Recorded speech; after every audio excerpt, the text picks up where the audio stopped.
parable of the wicked slave is a rather prickly parable, is it not? It ends the part of Matthew's gospel where Jesus has been talking about what relationships in the Christian community should be like. It's a section where he makes the point over and over and over again that the life of the community, the family of God, is the most important thing in the world. And that those who want to be members of it are called to do everything in their power to nourish and strengthen the bonds of their love in that community. Nothing can get in the way of that. Not their quarrels with one another, not their rivalries, not their tendency to put each other down, not even their blatant sins against each other. If one of them goes astray, they're to leave the rest of the folk and go find that lost one. If one of them does wrong and separates from the community, they're to go and try to bring that one back. Now, as Peter listens to Jesus go on in this vein, he gets nervous about what exactly is required of him. He wants a guideline. He wants a limit as to how far he is to go with this relationship business. Lord, how often shall my brother sin against me, and I forgive him? 7 times? Now, no doubt Peter thinks that 7 times is a lot of times, more times than most people can forgive anyone. But Jesus says not 7, but 70 times 7, which is about the same thing as saying that there's no limit to forgiveness, that forgiving those who sin against us is not something that we ever check off the list. It's something that goes on forever. It's not a favor that we give out 7 times and then withhold on the 8th time. But it's a way of life that never ends. Now, if you think about that, it can wear you out. Forgiving someone once can be hard enough. I mean, say that you have a lunch date with a friend that you go to a lot of trouble to keep. You're having lunch in one of the restaurants in Canal Park in Duluth during tourist season. All right? Why you would do that, I don't know, but you did. So there you are. First of all, you're having to circle around the block about 5 times at least to try and find a parking place, and you manage to slip in as someone's slipping out. And you choose a nice table near the window, fortunately. You were able to get that, and so there you sit down and you're settling in to wait for your friend to arrive. And you wait. And you wait. And you wait until you finally realize that your friend isn't coming. You've been stood up. So you pay your bill for your Coke or your coffee or whatever you were drinking while you waited. And you leave and you tell yourself, boy, my friend better have a real good reason for not showing up. And later that afternoon she calls you and she says, oh, I feel so stupid. I totally forgot about this lunch today. I'm so sorry. Please give me another chance. Let's make another lunch date. So you set another date. And the same thing happens again. Now, forgiving once is one thing. But are you really going to set another lunch date after 2 times?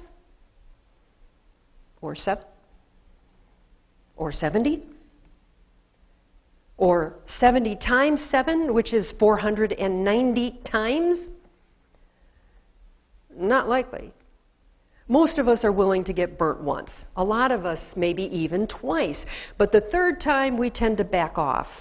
It's as if we have this little calculator in our heads, keeping track of how much we are putting into our relationships versus how much we are getting out of those relationships. And not many of us will pursue a relationship with a negative balance. When someone lets us down over and over and over again, we tend to turn our attention somewhere else.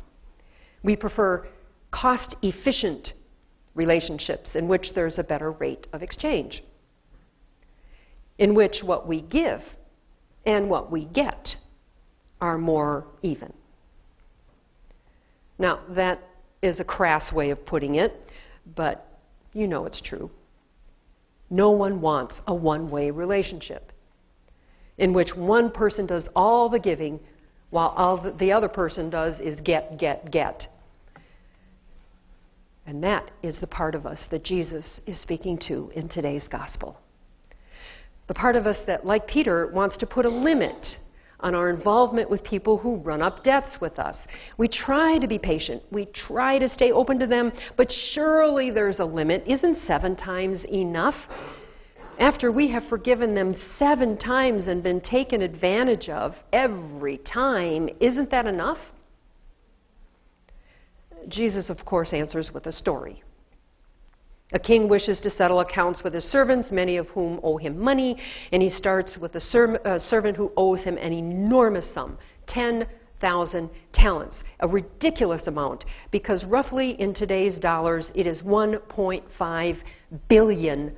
Now, obviously, the servant can't repay that amount. So the king orders him and his family to be sold into slavery. And the price that they will bring, of course, will not cover his debt, but the king is cutting his losses here. And he realizes that selling the servant off is less expensive to him than keeping him around. And the servant falls on his knees, promises to pay all that he owes if the king will just be patient. It's an absurd promise. If he works 40 hours a week for the next 150,000 years, he'll never be able to repay that $1.5 billion that he owes the king. But the king has pity and releases him and forgives the entire $1.5 billion. He accepts the risk of remaining in relationship with this servant. He gives the servant his life back out of the sheer goodness of his heart. And almost immediately, the servant has the chance to return the favor by forgiving one of his own debtors, a man who owes him 100 denarii, which today is about $3,000. But that never occurs to him. Instead, he grabs the man and demands repayment. And when the man says to him exactly the same thing that he said to the king, "Have patience with me and I'll repay you," he has the man thrown in jail. And the king hears about what he's done and sentences that servant to life in prison. "I forgave you all that debt because you begged me. Should you not do likewise to your fellow servant?" Yeah, it's a prickly parable.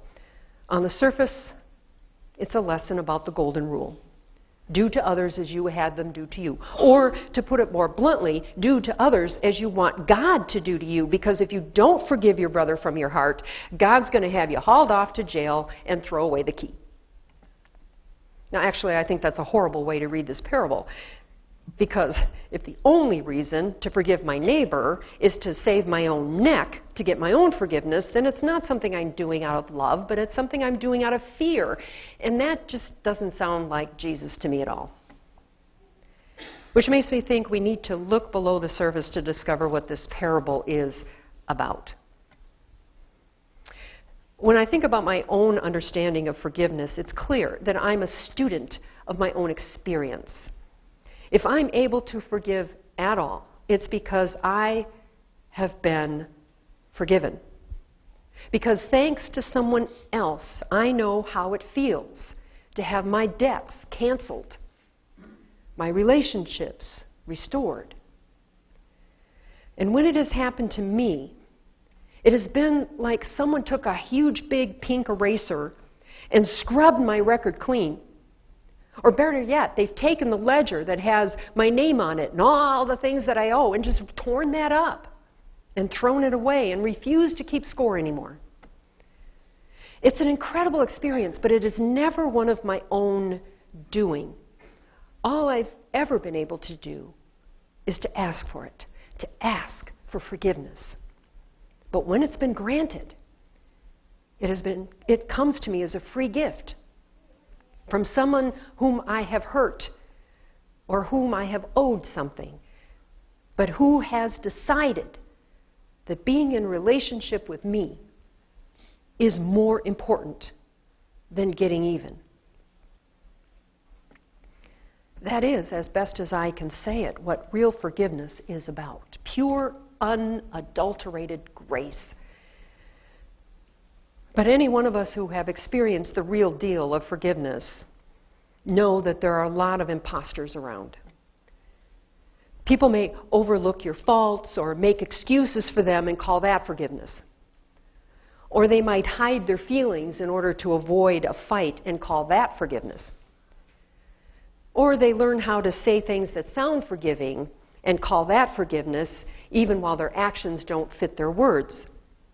A lot passes for forgiveness these days that is not forgiveness at all.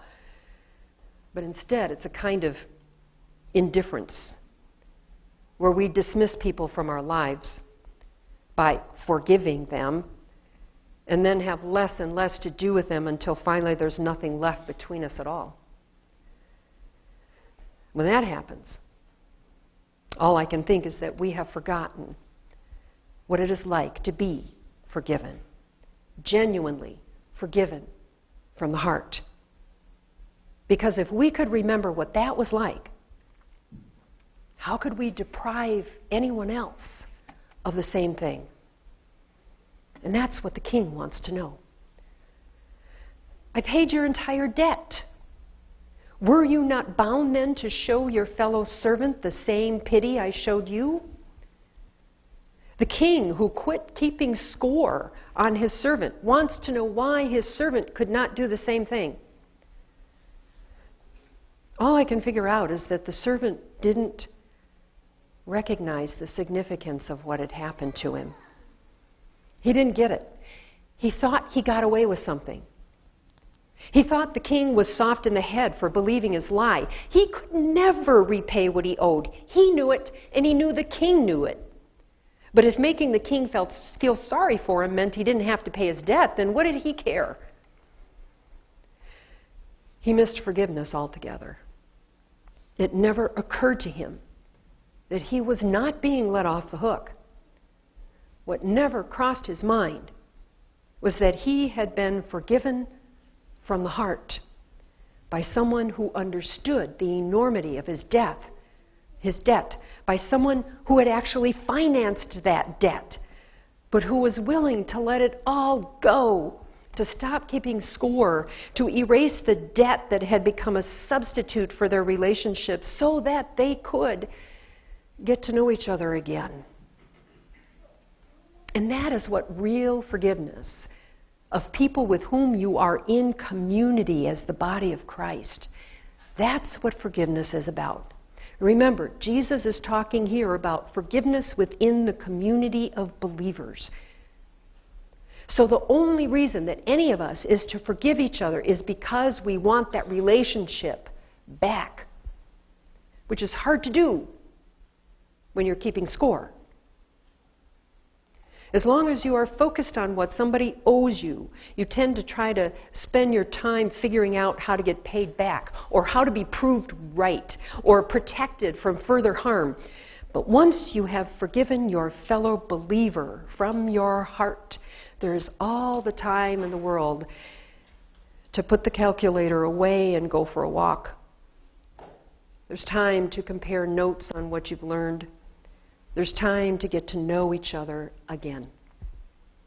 And that is what the servant missed. When the king forgave him, he thought he had outsmarted the old guy, and that the best way to cut his losses was to see that the same thing did not happen to him. So when his turn came, he did what he expected the king to do to him: demand repayment. He missed his own forgiveness. So, of course, he couldn't forgive anyone else. And you know how it ends. He gets thrown in jail until he can pay what he owes, which amounts to the rest of his life. But his imprisonment is a technicality, because he was already behind bars of his own making. By refusing to be forgiven and to forgive, he had created his own little Alcatraz where he sat in solitary confinement with his calculator and keeping track of his accounts. Lord, how often shall my brother sin against me and I forgive him? 7 times? Not 7 times, Peter, but 70 times 7. Peter thinks he got the message. Do to others, or the king will do to you. But that's not the message at all. The message of the parable is do to others as the king has already done to you. You have already been forgiven by someone to whom you owe everything. Your life and breath, your blue eyes or your brown eyes, your fondness for fresh tomatoes, your pleasure in the moon reflecting off the lake, all the loves of your life you owe to that someone. And you have been forgiven by that someone who has given and given and given to you, and who has gotten precious little in return, but who has examined your enormous debt in great detail and knows from your credit rating that the chances of repayment are nil. This someone knows all of that and has taken the stack of your IOUs and torn them in two, balancing your books in one fell swoop for one reason and one reason alone. Because that someone wants to remain in relationship with you and wants you to be free to respond. When someone like that has stopped keeping score on you, you feel kind of foolish keeping score on the people in your own life. You feel rather petty wanting to write them off after 3 times, or 7, or 70 times 7 for that matter, when you consider how many times you have been forgiven yourself. Forgiven from the heart, over and over and over again, through no merit of your own, simply because that someone loves you very, very much and wants to love you some more. And once you let that sink in, once you have really taken that into your heart, how can any of us pass up one single chance to do the same?